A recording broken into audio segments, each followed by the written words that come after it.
Good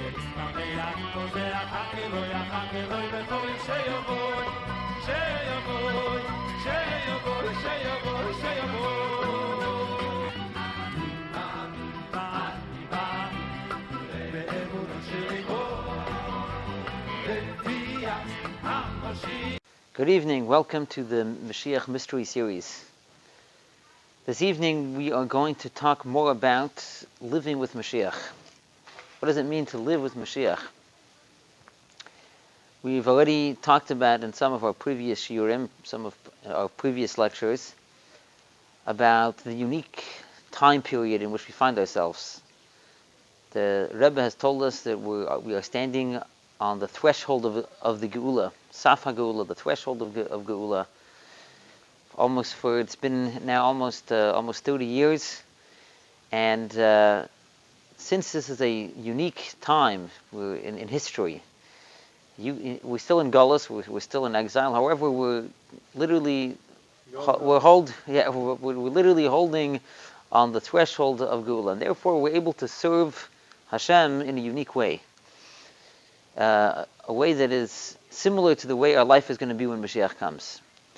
So that's what we've already talked about, this idea, how what it means to live with Moshiach. One of the meanings is that we're able to live now in a similar way that we will live when Moshiach comes. This is something that wasn't possible before, since we weren't at the stage yet, so we weren't able to taste, we weren't able to live in such a way. Now that we're living and we're standing at this unique period in history, we're able to live differently in ways that Jews in previous generations, in previous time periods, were not able to live. So we already gave some examples in some of the previous shiurim, some of our previous lectures, what that means about. I think last year we talked about Avas Yisroel, how we're able to have experienced a level of Avas Yisroel that we weren't able to experience before. So tonight I want to talk about another aspect of Geula, of our life, and of what Geula means that we're able to live with today as well. And that is, the concept that when Mashiach will come, our Avodas Hashem will be in a way that transcends all limitations, in a way of bli gvul, without any limitations. So we want to learn about a little bit what that means, and how we could serve Hashem in such a way today as well. So we'll focus on the Sicha of Shabbos Parshas Ve'eschanon, Tafshin Nun Aleph. It was in the summer of 1991.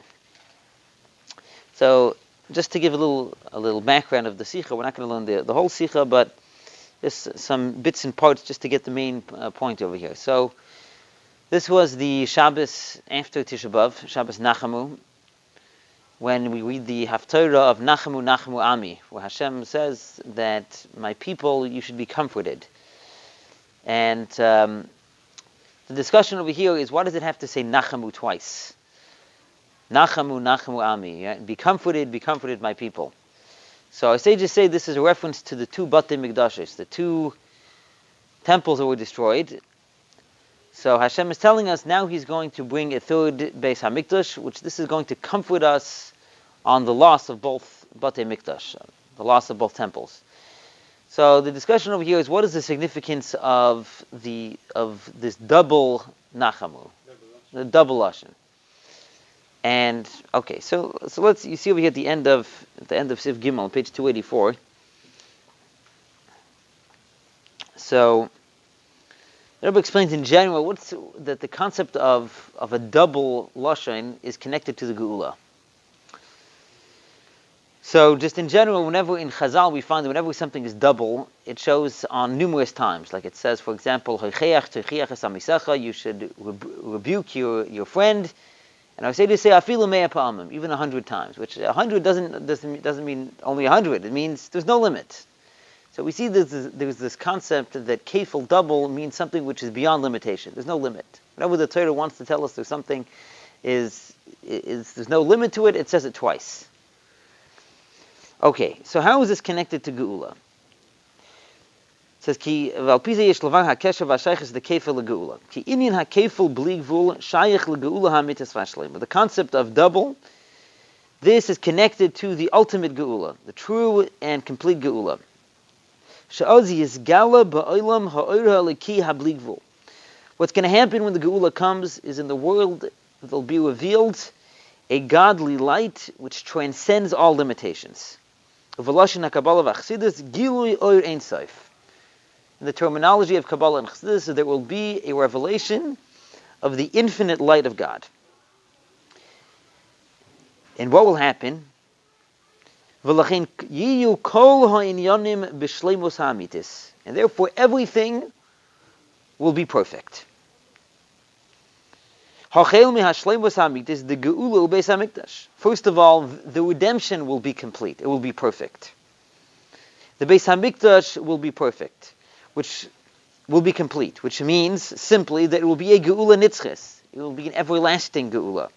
Or Beis Hamikdash Nitzchi, it will be an everlasting Beis Hamikdash that will never be destroyed. Bli Gvul, this is the concept of infinity, transcending limitations. The loike bayis rishon and bayis sheni. There will be the third Beis Hamikdash will be different than the first Beis Hamikdash and the second Beis Hamikdash. Geula rishon u'shniya, the first Geula, the second Geula. Shahayu b'meshach zman mugdal. They only lasted for a limited amount of time. Tav Yid v'Tav Chav Shana, 410 and 420 years respectively. So that's the main point. That when Mashiach will come, it will be a revelation of there will be the ultimate revelation of godliness that will transcend all limitations.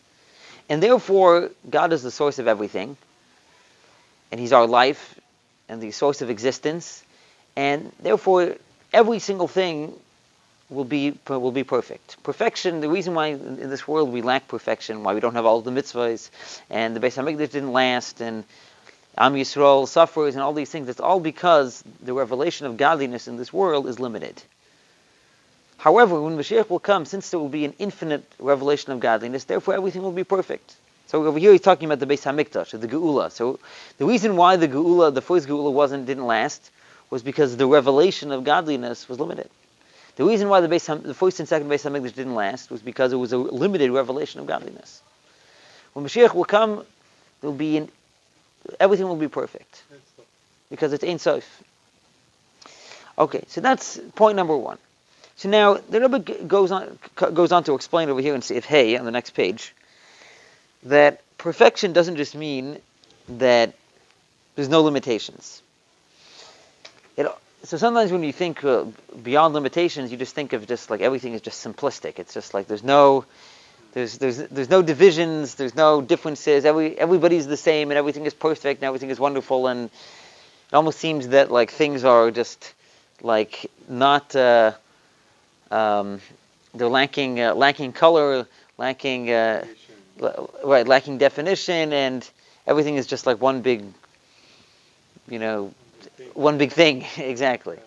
So the Rebbe teaches us over here that that's not actually the true concept of Bli Gvul. The true concept of Bli Gvul is that it includes all types of qualities, any type of quality that you could think of. So it includes that quality. So it's not that the true concept of Bli Gvul, of infinity, doesn't mean that it negates differences. Rather, it incorporates all different possible differences all different qualities that might exist.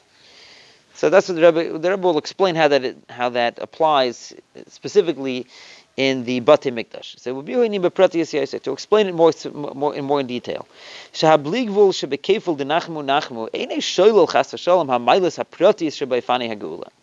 This doesn't negate the individual qualities in the Geula. It's just that these individual qualities, they come from this quality of infinity of the Geula. So to explain, so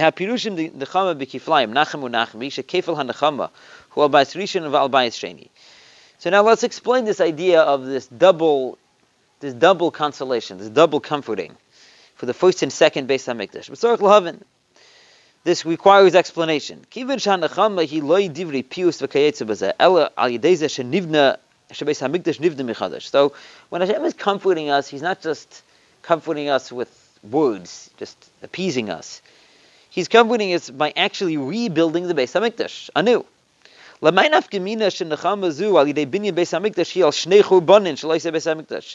what does it make a difference that this company is for two different destructions of the same Beis Hamikdash? Usually when you comfort a person for two different things, so you give him both the things. Let's say a person had two cars, right? So now you want to comfort him for both, so you give him another two cars, right? But if he had one car and he lost it, and then he had another car and he lost it, you give him a third car. So why is it important to emphasize that you're comforting him for the first and second car? Seemingly it's just another one. How is the third Beis Hamikdash, so to say, making up for both the second? Seemingly it's just a third Beis Hamikdash. We had one, we lost it. Then we had a second, we lost it. It was destroyed. And now we're getting a third. Why are we emphasizing over here that this is a consolation for both? The Hasbara B'zeh, the explanation is as follows: Shabayis Rishon and Bayis Sheni, Heim Beis Oifanim Dagos Beis Hamikdash. The first and second Beis Hamikdash are two different types, or two different levels of a Beis Hamikdash. The Yesh B'zeh Masha'im B'zeh, and each one had a quality that the other one didn't have. Hamayla de Bayis Rishon behis galos elakus mitzad ha'elyon shahayu bagili elakus b'darga nailus yoser me'asher b'vayis sheni. The superior quality of the first Beis Hamikdash was the fact that there was a much greater level of divine revelation, much greater than in the second Beis Hamikdash. How did we see that? It says in the second Beis Hamikdash there were 5 things missing. There wasn't an Aron, there was no ark, there weren't luchais, there weren't the Urim Betumim.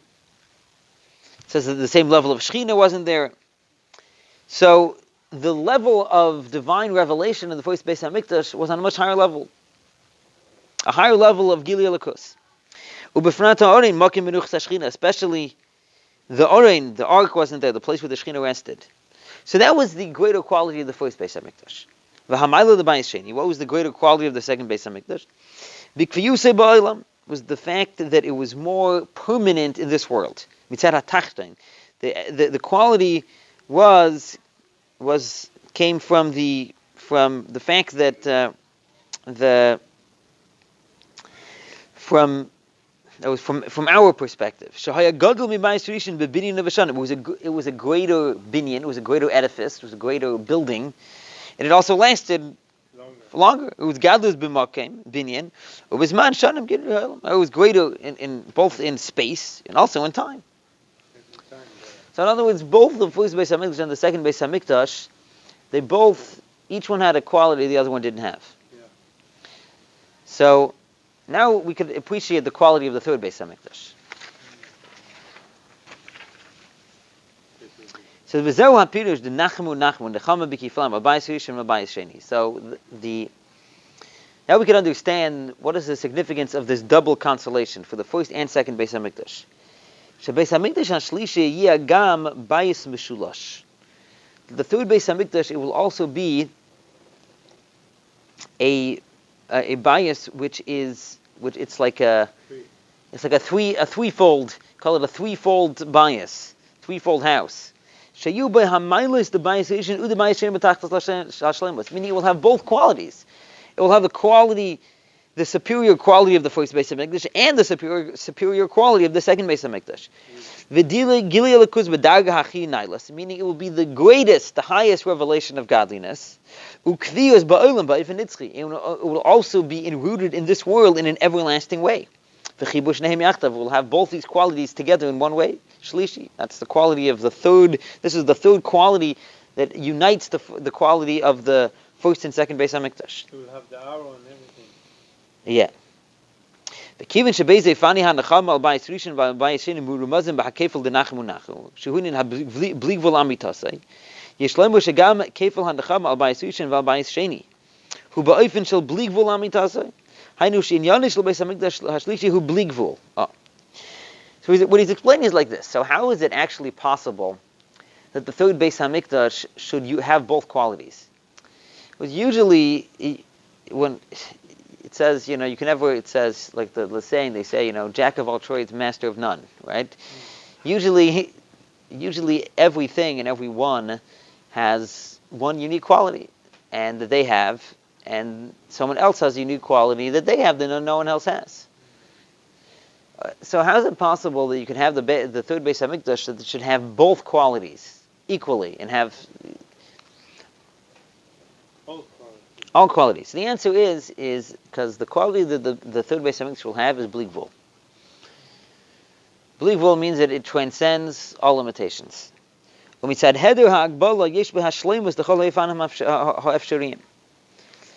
when you don't have any limitations, so you have you have all exactly the completion of everything. You have perfection of everything. Mitzad ha'elyon and mitzad ha'tachton, and mitzad shnehem yachad. You have the you have the greater quality from the way it comes from above, the way it is from below, meaning it's a greater level of Gili Alakutz. It's also a greater level of connection with the Mata, with the world down here, because it's bli gvul, because it transcends all limitations. So what we see over here is that the concept of bli gvul doesn't just mean that it's just like sameness. You think like bli gvul is just like everything is all the same. Bli gvul means that it has every single possible quality. Yeah, that's the idea. So now the Rebbe is going to tell us over here, so what does that mean practically? So look in Sif Yud Aleph over here on page 293. So b'negiah l'poel. So practically speaking, kivan shenimtzoyim al saf ha'geula ha'amitus v'hashlema. Since we are now we're standing on the threshold of the ultimate Geula. Sheba yiyu kol ha'inyanim ba'ofen shel bli gvul. Where everything will be in a way of bli gvul, will transcend all limitations. Tzricha liyos ha'te'ima. We have to taste. Be'erev shamesh shetov litaim b'kol tamsha v'tamshel. We have to taste, like it says in Erev Shabbos, you have to taste every single dish. So we have to taste meha bli gvul da ha'geula.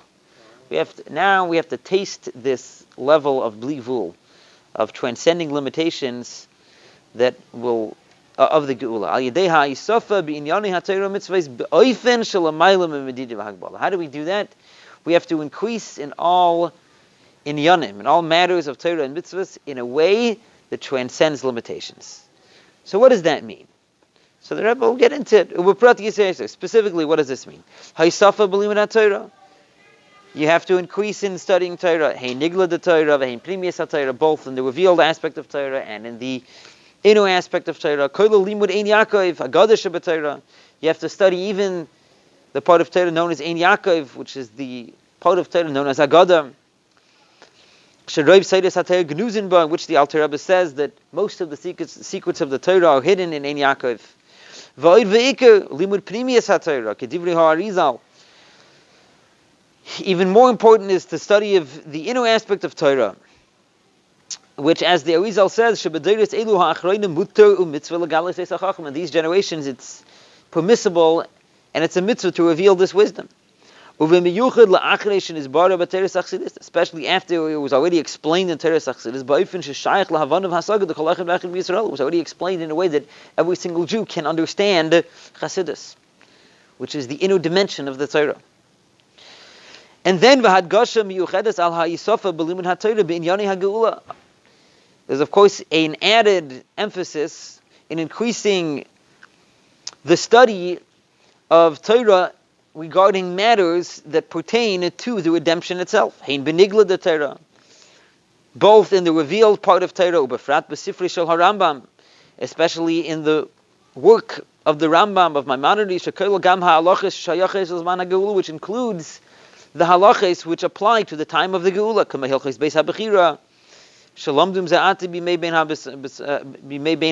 for example, the halachos regarding building the Beis Hamikdash, also there's the halachos about kings and about Mashiach, and also to study matters of Geula which are in the inner dimension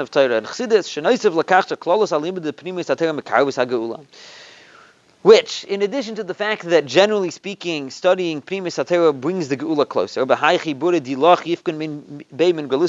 like Rabbi Shimon Bar Yochai, the author of the Zohar, says, he writes that that he was told that with this work of yours, of the Zohar, so the Jewish people, they will go out of this exile with mercy. In other words, in general, through studying Pnimis HaTorah, we hasten the Geula. But in addition to studying Pnimis HaTorah in general, it's a special thing about studying Pnimis HaTorah, which explains the concepts of the Geula.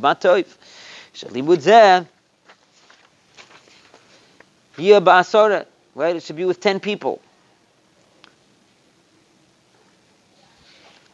See, it's cut off a little bit over here. Yeah.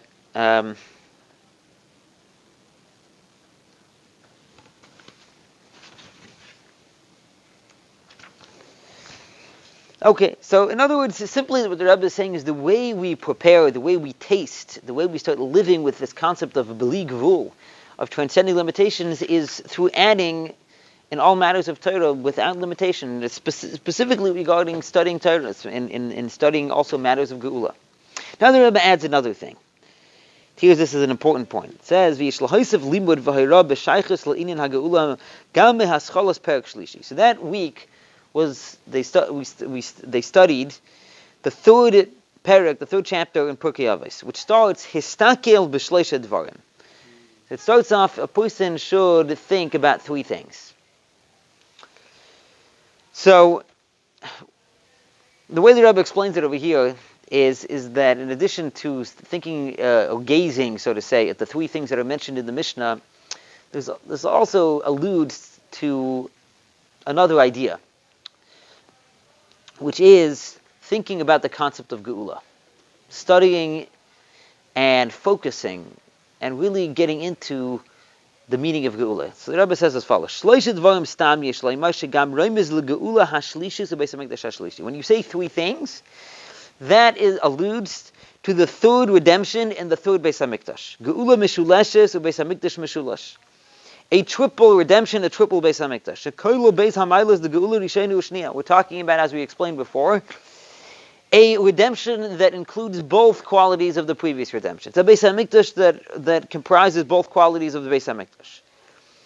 So what does it mean to histakel b'shleisha dvarim? What does it mean that you're supposed to gaze or think or contemplate three things? Histakel daika. What does it mean to think? Which shemoir al ha'iyun v'ha'esbeinus ma'amaki yisera, which shows on thinking deeply, with depth. Thinking about what? Be'inyan ha'geula ha'shlishas Beis HaMikdash ha'shlishas shleisha dvarim. What does it say? What is the Mishnah telling us? Histakel b'shleisha dvarim. You have to think deeply about the Geula. Mitach tzipiyah v'hishtokigus miyuchedes. You have to have a yearning. You have to have a special anticipation. You have to await Mashiach's coming every day. You have to await that he's coming today. Expect him today. Anticipate him that he's coming today.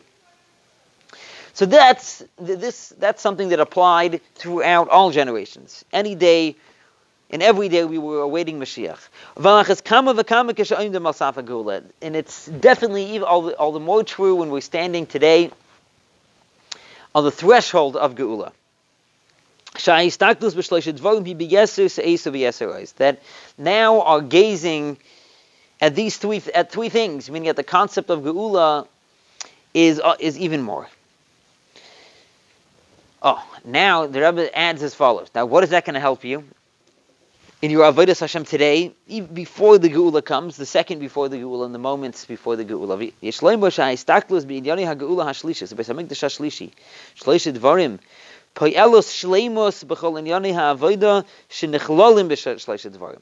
If you are going to think deeply about the Geula, if you're going to focus on Mashiach, if you're going to focus on Geula, it's going to add a whole level of shleimus. It's going to add a whole level of perfection to your avodas Hashem, which, generally speaking, consists of three things.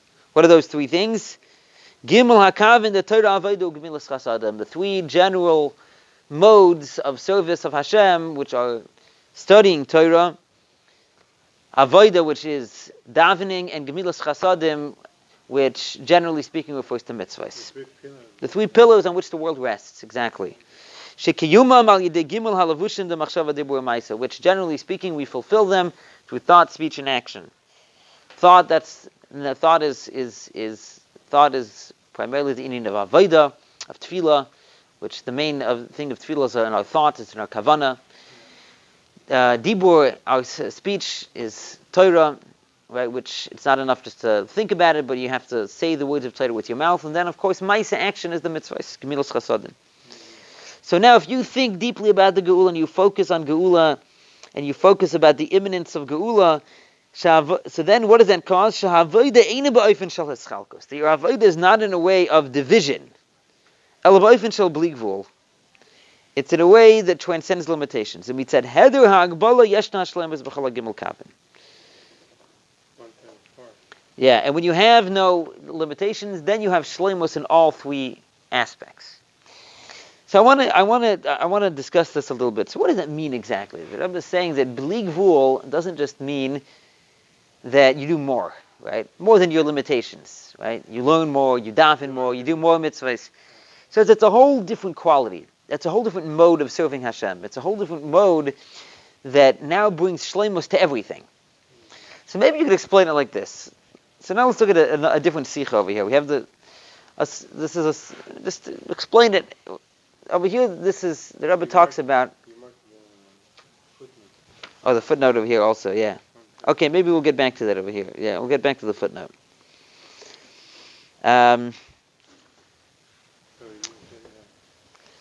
So, what does it mean to serve Hashem in a way of bli gvul? In a way that you have shleimus in all three kavin of Torah, Avodah, and Gemilas Chasadim. So I think there's a similar concept that the Rebbe talks about elsewhere, which is in the Sikha of Achron Shel Pesach Tafshin Lamed Vav, in 1976, the last day of Pesach. The Rebbe spoke about a similar idea. The Rebbe then was talking about what was unique about the yeshiva that the Rebbe Rashab opened, Yeshiva's Tamchei Tmimim. This was a yeshiva in which they not only studied Nigla, but they also studied Chassidus. And the Rebbe in that Sikha, the Rebbe gave a whole new way of explaining what was unique about that yeshiva. And this yeshiva, the yeshiva of, that exists today, Ad Hayom Hazeh, till this very day, when yeshiva is Tamchei Tmimim. So the Rebbe says like this: Let's explain what is unique about the yeshiva of Tamchei Tmimim, where they not only learn Nigla, the revealed parts of Torah, not only Chassidus, the hidden parts of Torah, and they also are Neiros Lahoyer. They also are they're lamplighters. So what is unique about this yeshiva? It says Amar Razal Kol Ha'imur Einli Ela Torah Afilu Torah Einli. So someone who says that my only thing is Torah, he doesn't even have Torah. Ela Tzarich Li is Torah Gemilas Chasadim. A person needs to have both Torah and Gemilas Chasadim. Va'od Amar Razal. They say if a person does not have fear of Hashem, he won't have wisdom of Torah. So from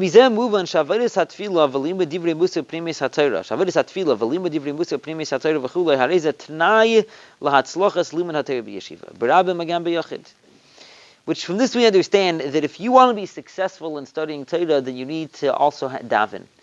And you also need to learn Musar, and you need to learn Primis HaTorah. In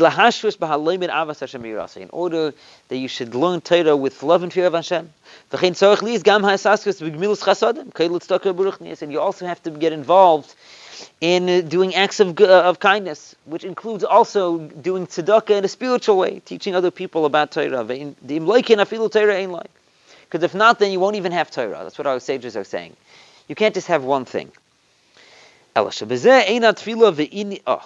chiddush. The point is over here that the davening, it's not a concept or an avodah for itself. The point is that then the davening it's not for itself. Rather, it's in order that you should be successful in learning. So then you need to learn, then you need to daven. But it's not that the learning of Pnimius HaTorah, of Chassidus, or the davening is a concept for itself.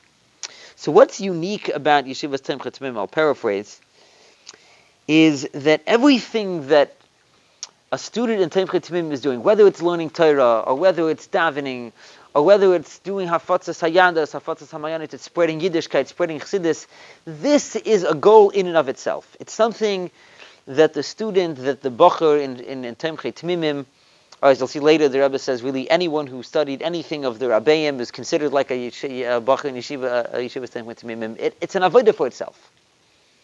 It's an ikr for itself. It's something. It's an important concept by itself. And it says that's why the Rabbeim, they wanted that part of the Seder Hayam, part of the order of the day of a Bachar in Yeshivas Temchei Tmimim is that he should study Chassidus. And he should daven. Now,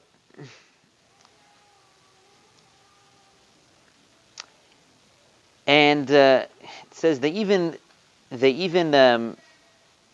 wanted that for a number of weeks during the year, so Bachrim should be involved in spreading Torah and Yiddishkeit.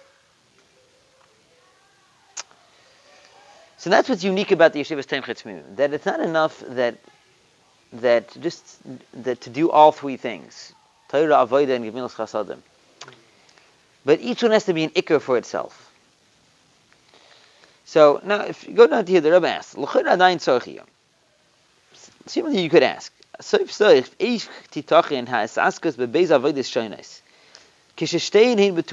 it possible to do two different types of avodah if both of them are considered an ikr? How can both be an ikr? How can both be your main focus? A person is limited. How is it possible that a person should have two things that are his main focus? How are you supposed to tolerate two opposite things? Seemingly also like Torah and mitzvahs are two opposite things. Torah, it says it's like Hashem's word, which is like fire, and then mitzvahs involve physical things. Or how is it possible that a person should be totally involved in seichel and understanding, and at the same time totally be involved in action? It seems two opposite things. You see that it's this, even al pi Torah, the way Hashem made it is that every person has a unique quality. Right? Some people, it says they're scholars. Other people, their main focus is action. Right? They have a unique chush and a quality in being able to do mitzvahs and take care of and do things for other people that involve physical action. And everybody has their nature, so to speak.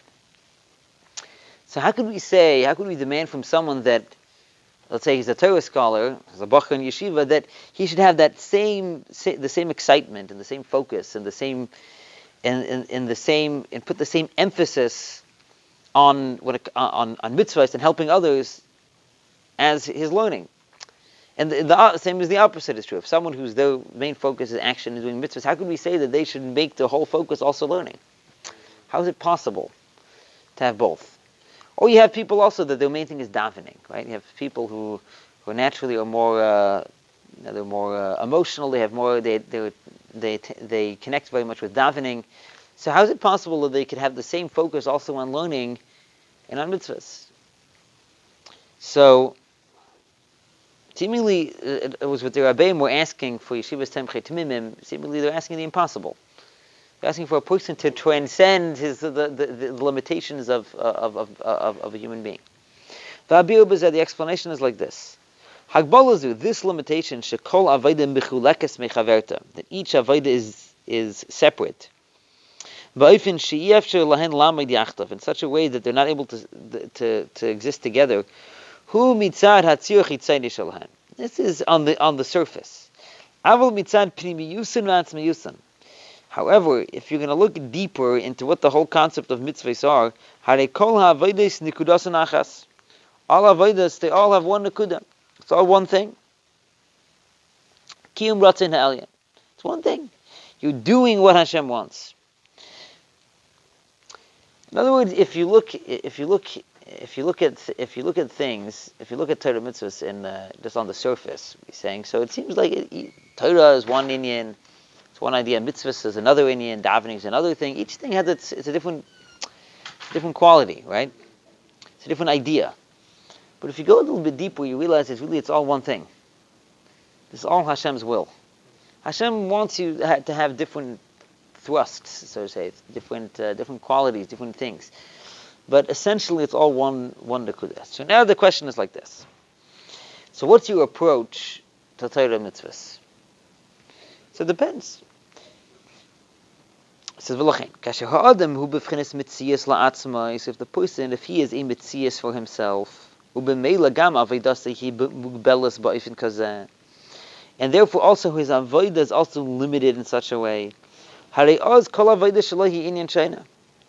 So then each avodah is a different thing. Lefi hatzir v'hagdara shalah. Each thing has its quality, has its definition. V'yev shaloi liyis masu v'nasan. It's impossible to be totally dedicated to two different types of avodah. That's only if your relationship with Hashem is in such a way that you're a separate entity. So each thing, you look at it as a different thing. Okay, you want me to be involved in learning? Okay, so I have to appreciate the quality of learning. You want me to be involved in davening? Okay, so I have to appreciate the quality and the concept of davening. Mitzvahs, that's another idea. Aval tamim mahusay. It says atamim, a student of Tamchei Tmim who's known as atamim, the Rebbe Rashab, he termed him, he says, what's his quality? What's his essence? Hanochas atzmusay. That means you have to put yourself aside.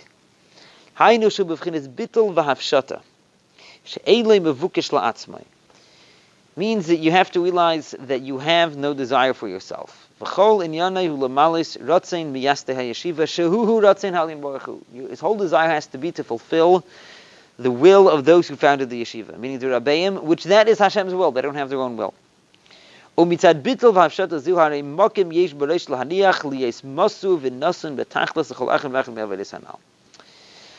you reach a level that you put yourself aside, your relationship with Hashem is not in such a way that you're in it, so to say, that you feel that you're a separate entity, that you're someone who has certain limitations and certain nature. Rather, you're completely dedicated to what the Rebbeim and what Hashem wants.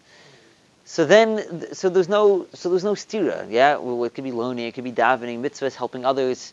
It's all the same. It's all the same point. It's fulfilling what does Hashem want. So I think over here, this is a similar concept. So I think we'll put it like this. Now to connect this back, we're talking about living with Moshiach and focusing on the Geula. So basically there's two modes of living. You can put it this way. Two modes of living. There's like the normal way, you could call it, the way we're used to, which is that we feel that we're separate entities from Hashem, and I'm me and you're you, and each one of us has our qualities. And with that we serve Hashem. We say, okay, this is who I am, this is my nature, and I have to serve Hashem according to my abilities. That's one way, and it's good, it's fine, right? That's like the normal, that's the normal gullus way. But then there's a deeper level. There's a deeper level of the neshama, there's a deeper level of our identities, which is that we are not here for ourselves. We're really part of Hashem. We have inside of Zachelik Elikam Bimal Mamish, literally a part of Hashem. We talked about before, Yechida Shebenefesh, right? The essence of the neshama. Or even deeper, the Etzem HaNeshama Mamish, which is literally one thing with Hashem. So at that level, so it's not that, okay, I'm like this and you're like that, and I'm limited to my nature. I connect with this type of serving Hashem, and you connect with that type. That's all good. That's all fine. But it's a certain limited level. It's gvul, right? It's gvul. It's limitation. Geula. What is Geula? Geula is when Hashem is going to bring us to that level. He's going to sort of say, unlock that part of our neshama where we realize that we're really part of Hashem. Bli gvul, exactly, which transcends all limitations. If you can unlock that part of your neshama, so then there's no limitations. It doesn't matter. So it's learning, it's davening, it's helping others. It doesn't matter. It's nigla, it's chassidus. It's all the same. It's all one nekuda. It's one point. Kiyum ratzin ha'alyin. What does Hashem want? So you could say that the there were stages, right? So before Gilui Hachsidus, before the Baal Shem Tov and the Alter Rebbe came along, the Rebbeim taught us Chassidus, so we weren't even aware of this whole concept at all. Well, we weren't aware of this whole concept. It was just Torah mitzvahs. Okay, you have to do it according to your ability. Right. Then came along the Baal Shem Tov, came along the Alter Rebbe, Chassidus, and they taught us, no, there's something deeper, there's a deeper part of you. You have a neshama. What is a neshama? Neshama is a chelek elokam bimal mamash. That means you have a part of yourself that transcends, it's beyond the external you, which is very confined and limited. Yeah. And that was what Yeshiva's Temcha Tamima was about, right? Unlocking that part of the neshama, teaching young students to be tamimim, right? Hanachas atzmusei, to put themselves aside. That to realize that really that their life is about kiyum ratzon ha'alin, fulfilling Hashem's will. But then now we came to a further stage. Now the Rebbe is telling us, now this is not just a lofty ideal. It's not just something that is essentially true, and you have to sort of say realize that it's somewhere deep inside of you. This is the reality that's going to happen very soon. You're going to experience this and live this on a daily basis. Forever. And this is happening soon. We're standing now al Saf HaGeula. What does it mean we're standing al Saf HaGeula? We're about to go into this new level, this new mode, this new level of living where the pnimius of our neshamas is unleashed. And we're able to realize and live in such a way that we're not here for ourselves, we're here just to fulfill Ratzon Ha'alin. So I think what the Rebbe is telling us back in the other Sikha over there in Ve'eschana and Tafshin and Aleph is, so when you focus on this, when you think about what Geula means, the Geula means a higher mode of living. It means living in a way of bli gvul. So that creates shleimus in such a way of, in all three kavim, Torah, Gemilas Chasadim, but it's not just Torah, it's not just Avodah, it's not just Gemilas Chasadim, it's every single one in such a way that it's not about me, what I like, or what I'm most comfortable with. It's beyond limitations. So, I believe what the Rebbe is telling us over here is that this is something that this is unique. This is something that we haven't. That we're living now in a time when we can realize and really tap in to this higher mode of living. And how do we do that? He says you do that through studying about like it says, Histakel b'shlosh devarim, focusing, thinking about and realizing how we're literally standing on this al Saf HaGeula. This is no longer just like a deep spiritual concept that you learn about in Chassidus, right?